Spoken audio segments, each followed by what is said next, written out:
Okay guys, igisa muna natin ito guys. Gamit ko po yung olive oil.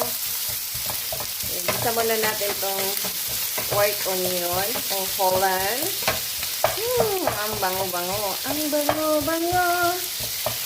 Ang bango niya talaga mga lord. Diba? So, nakita nyo na guys, nag-brown na yung ano natin, yung onion. Ilagay na po natin yung ampalaya natin.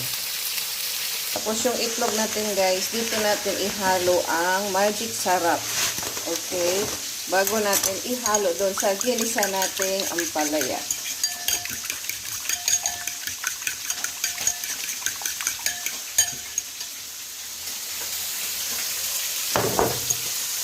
Okay?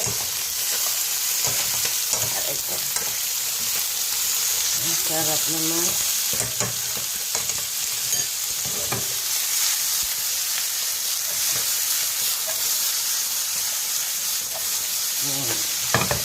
Ganun lang ako magluto ng ampalaya. Sarap, diba?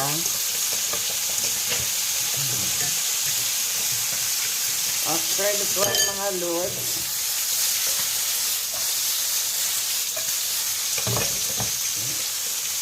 ayoko na sobrang maalat na pagkain, mga lods.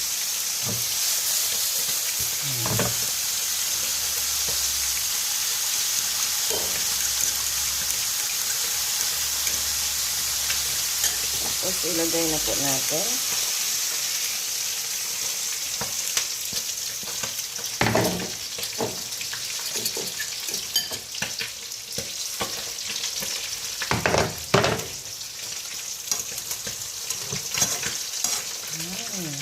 Sarap.